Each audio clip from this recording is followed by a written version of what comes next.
What's up, everybody? Eugene Man Roberts here, and I want you all to tune in to the episode featuring me. We're gonna talk life, we're gonna talk music, we're gonna talk sports, kind of. But anyway, tune into the Extraordinary Keyboard Player Show.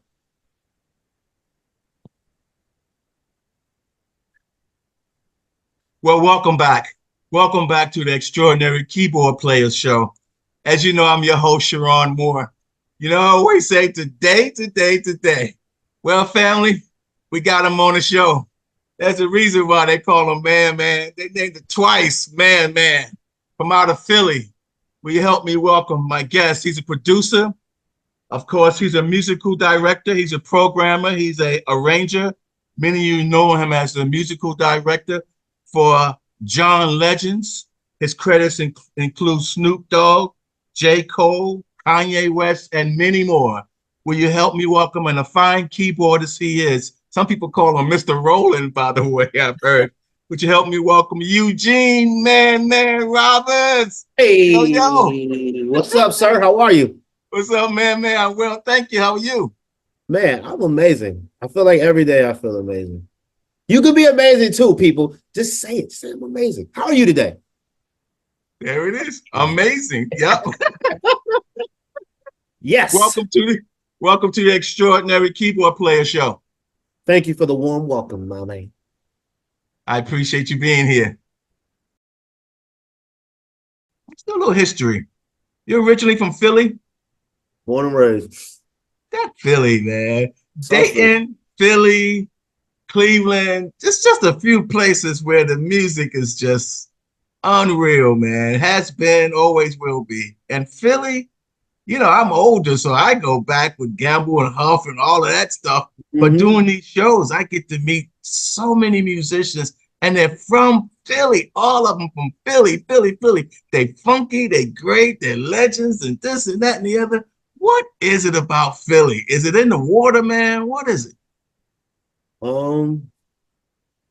I think we just had a lot of different outlets for music pre-internet.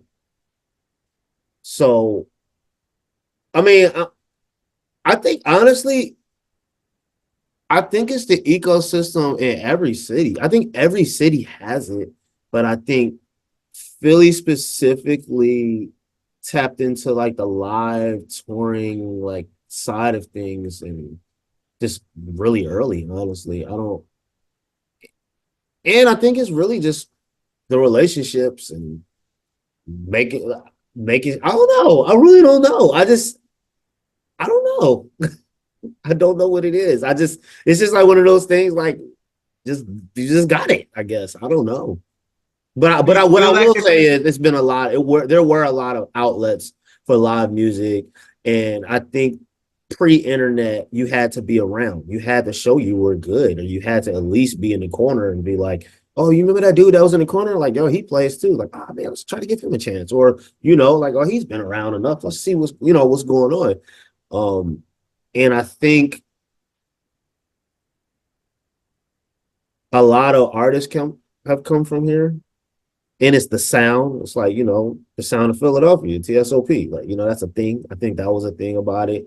And genres of music have come from here, like the neo souls. And, we actually always have had a really good jazz scene. You know what I'm saying? We've always had, it was a good melting pot of energies and music. And people would come here because they want the sound. Just like, no different than going to Motown. You know what I'm saying? That was the sound. Like I don't think there were no other ways of really knowing there were other markets as well. I don't think at the time either. Like I think like Motown was so big and Philly was so big, and then once certain genres of music started coming together, then it's like, okay, now hip hop, now we got neo soul, now we got the South, now we got the West Coast, now we got, but I think the Midwest and the East Coast, I want to say was just known more for soul. And soul and R&B, like that was just, I think once that all came together, it just became a thing. Teddy P, and you know what I'm saying? Like that all just became a thing. I want to get onto these other questions here. which is Oh yeah, kind of yeah. getting Go me ahead, go ahead, towards go the ahead, go script. ahead, No, go no, ahead. no, no, which is kind of getting me to the scripture, but you don't know nothing about no Teddy P. What you talk about Teddy P? You don't know about no Teddy P now. Listen, so He said, listen. so this is a cool thing, right? So with certain artists, right? This is a cheat code. If you ever want to know the influence of an artist, like far as what you can and cannot do when you're like trying to arrange or even create for them, just know what makes them tick. A la a basketball player. What's their playlist before they warming up? What's their thing? You know what I'm saying? Like when I used to MD Snoop, and I remember the first day he came into rehearsal, like we had been rehearsing his music like for 3 days, right? He came in like, all right, where you want to start from the top? He said, nah, I know y'all gonna know my music. Like, can y'all play some Parliament? Can y'all play something cool that I can just chill to right quick? Like, you know what I'm saying? So it's like, all right, who's in this band? Who knows something from Parliament? You know what I'm saying? So it's like now on your downtime, it's like if you don't know about Parliament and you don't know about Bootsy, you don't know about, you might want to go digging now. Have to. So me, I just try to, I don't know, I just try to know as much as I can. Not, I don't overwhelm myself. Like some people, like I know quite a few people that can just walk into any open mic and probably know any song thrown at them. Me, I'm gonna know some of it. I might know the idea of it, but at one point I switched off that side of my brain and turned on the creative side. So like I get paid to reimagine these songs. I get paid to create an experience for fans. I get paid to if a song is produced or needs to be produced, or it's like this song is missing. Like I have certain artists that send me things because they know my brain is a creative. I'm going to turn this on and I'm going to give you those missing feelings, those missing things. Like, so again, do you practice to be the best free throw shooter, or do you practice to have the best overall game? But you know what I'm saying? So those are the things, those strengths and those weaknesses. So that's why I'm very in tune with like if I'm working with a rapper or like I'm working between like five different artists that are all literally completely different, right? And what do I listen to on a regular? I listen to Afrobeat. Like I don't even listen to any of the music or the genres I really work on that often. But when I know I'm about to dive into the pop world, like I'll go down a deep dive and listen to like the pop playlist for like 3 days straight because it's like, oh, this is the Sonics, this is the wave, this is what everybody's on, this is what people are thinking about right now. You know, just so you're staying aware, a la turning on Sports Center, seeing what the stats were and what happened with. You might not even be a Kings fan, and it's just like, oh, see what the Kings did last night, just because it's rolling across the screen. You know, that type of thing. I'm starting to figure out, and I was going to ask the question, but I'm starting to figure out why they call you man, man. Say it twice. I'm not even going to ask the question because the Holy Spirit is telling me, but I'm saying it in my mind, and you see my face, Jam, going, this is a bad dude, man. This Man. is a bad dude, boy. So what's crazy is that's a family nickname. What? Yeah, because I'm a junior. So my name is Eugene Roberts, but I'm a junior. So, you know, in certain cities, especially like a Philly, like it's probably 1,000 man-mans in the city because that's just like I want to say it's like a regional nickname, honestly, Oh, with certain people. So like it was like if I find it, I'll send you the screenshot of it. Like Questlove had posted something on Twitter a few years ago that's like, you know, some nicknames are regional. Like there's only like how many man-mans do you know? So John Legend responds, the only one that I know you know. Like, you know what I'm saying? So everybody tags me, like, are they talking about you? Like, yeah, but it's also just a, you know, it's and then it's crazy. It's a band here, like this. I don't even know what it's an alternative band, and their name is Man Man. It was like it's so many weird. It's like I don't know. But anyway, because I started in this pretty young and I always worked with like a lot of my friends and peers, like 9 times out of 10, if I'm getting hired, like I'm like unfortunately people like get mad at like, well, why is this person always your first call? Why is this person your first call? If you walk on the court and somebody say 5-on-5, I'm not gonna just pick anybody. I gotta pick the four people that came with me because I know they know what they're doing. I don't gotta tell them, hey, I know you smoke, but can you do that outside? Like, read the room. If the artist come in smoking, do you sure do your thing. But if it's a pop star, a singer that don't want to be around incense, maybe you shouldn't burn your incense behind your guitar like you always do, or like whatever. Like, you know what I'm saying? So, long story short, Man came from a family nickname that my dad basically gave me when I was growing up. And because I started in this so young, and a lot of the artists I work with, we end up having personal relationships. It's like people call you a nickname when they feel comfortable. And I make people feel comfortable. So I guess that's why it's like, why you call me, man? Because it's just cool. What, you know what I'm saying?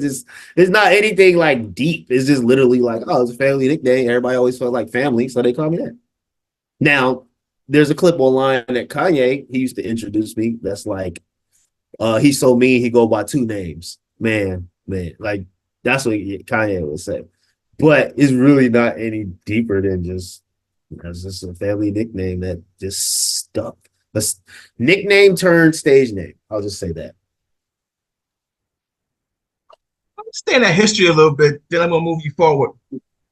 I read where you started, kind of sort of started in church, but you was a drummer. Mhm. And how did you move over from, tell me about the church. I want to know about them shouts. Did you get stuck on some of them shouts and get your hands like this? But I want to know, how did you switch from drums to keyboards? Um, Two things. One, like, some people that can just like play a loop like over and over, and it's just like, or like you're like at a jam or like you're playing, it will always be like, nah, the music I'll go somewhere else. It's like, but I can't tell you where. Like, I don't know. So I wanted to start learning. And then it would be like, I would be hearing songs like, prime example, like Hezekiah Walker, Wonderful is Your Name, right? What's the key song? What's the key sound in that song? The harmonica.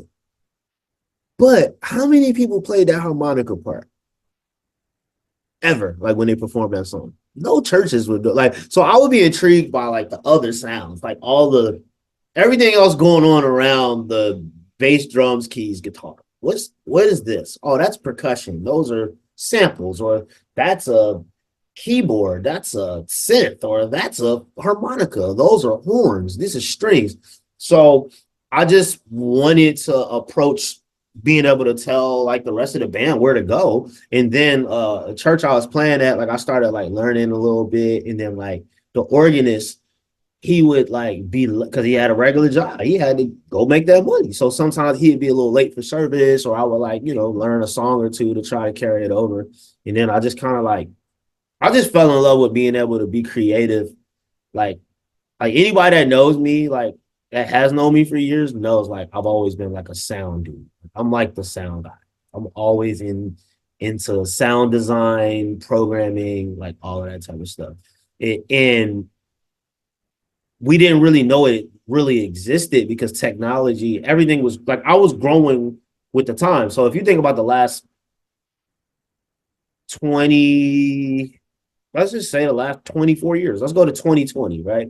That's when you really started tapping into like playback rigs and like, like outside of having a 2480 and 1880, like it wasn't like you couldn't bring just two laptops in one interface and like you got an A and a B rig. Like, you know what I'm saying? Like, so technology was growing, the world was growing. And again, me finding voids. What's missing? Like, oh, this is how I'm gonna do it. So I went from drums to keys because one, there was always a lot of drummers. Two, like I was just really like into like sounds and the music, and I know that was like the guide of the emotion and what was going on. That's what makes it. Like, can you like it's more songs you can play with no drums and people know what it is than you just play the drums and people know that song. You've been here before, haven't you? Um, I know what you mean in that sense. Um, Sometimes I feel like it, sometimes I don't. And I think ahead. Like that's my thought process in life is to think ahead, right? Like that's the only way you can really succeed in this, right? So when I get a call to put a show together or I have to work with an artist, let's even just say John Legend, like I know I think ahead of him. Like I know if we're walking into a rehearsal tomorrow and it's a song we haven't done in 10 years, it's like, I'm gonna put these lyrics in his iPad. I'm gonna give him some lead sheets in case he feels like playing. And I'm gonna also send him a recording of it when I know he's about to land. Like, you know what I'm saying? It's like pre-thinking. Or it's like, hey, we're putting a show together and we have dancers, we have this, we have that. So now when I'm arranging a show, I'm like, all right, I'm gonna put instead of a 4 bar intro, I'm gonna put 8 bars because that's gonna allow them to make the lights change, and then that's gonna allow the dancers to walk out, and then that transition happens. Because when you pre-think it, now it's not like I've been in positions where I've seen people get like frustrated and overwhelmed because like they have their show put together, but they didn't put in those times and like those like the set change times and like the dancers to walk and get off the stage. If we go black, you can't start the next song because they're moving and the artist needs to get over here. So now they're like, gotta go back and man, I need to make 10 seconds ad here. I need to do this. So it's just how much do you know about it? How much do you want to know? Like I know every piece to this. Like I started in this as a drum tech and stage manager. You know what I'm saying? So I know the production side. I know about backline rentals and stage plots and input lists. And so I know every position of it. So in sports, I've been the point guard. I've been the like, you know what I'm saying? I've been the coach before. I've been in the all-star game, but then I've been, in a little league. Like I've done it in so many different facets of it that it's like, yeah, sometimes I feel like I've been here before, but also like, no, I don't feel like that because a lot of times I do things, people are like, I've never seen it done that way. And actually came out actually quicker and better. It's like, yeah, my process is my process. Man, we do a thing on the show we call word of advice, where I ask the artists, I ask the guests, they will leave a word of advice for the up and coming keyboard players that is trying to get traction in this industry, trying to get in the game. But even the guys at the next level, would you leave them a word of advice, please? Word of advice: create yourself to be a necessity. Study every position in the game so that way you're aware of what's going on so you don't get in the way. And then you can actually shine because you know where everybody else's strengths and weaknesses are.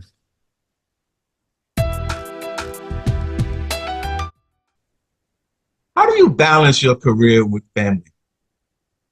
Um, it's really easy actually because well, in the beginning, it was a little weird because again, I had my son young, but so I'll backtrack. I'm 38.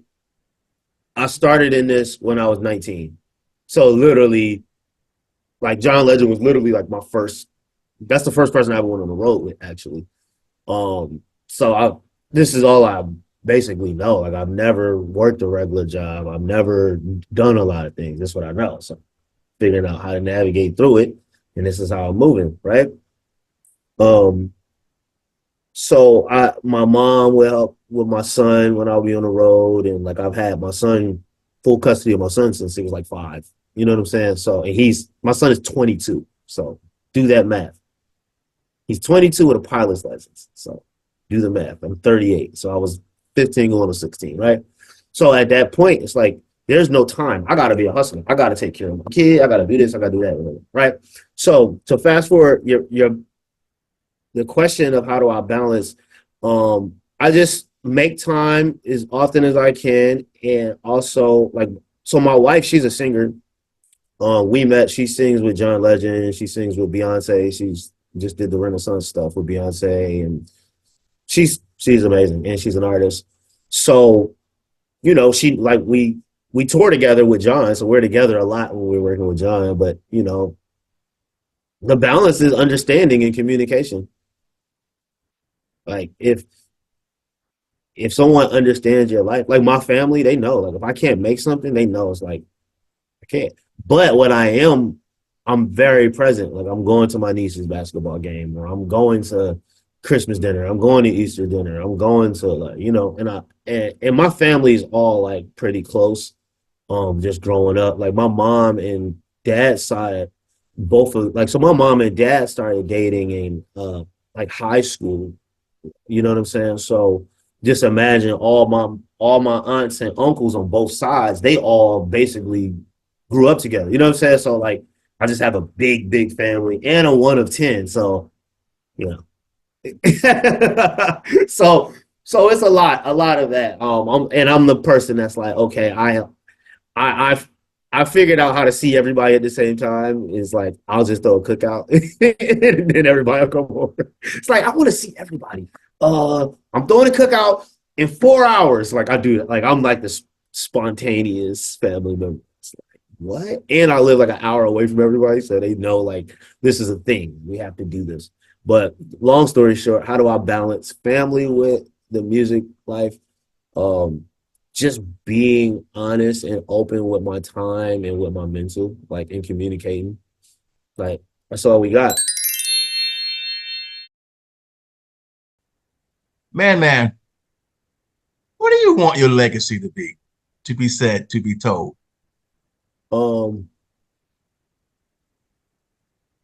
well, I think the word legacy to me is how many lives can you change in a positive manner? That's legacy. That's it. That's what I want my legacy to be. How many lives have I changed in a positive manner? And it goes a little bit deeper because whether I release a song and I become the world's most famous keyboardist, right? I'm going to change a lot of lives because I'm giving people hope, saying, "Damn, I can do that," right? Or let's just say I never become famous, but I put together a show that someone cried at and that changed their life. Like, you know what I'm saying? Like it just goes far left and far right. Like how many lives have you impacted in a positive manner? That's legacy.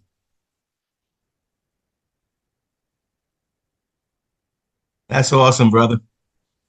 That's awesome. Let me say thank you so very much for being on the Extraordinary Keyboard Player Show.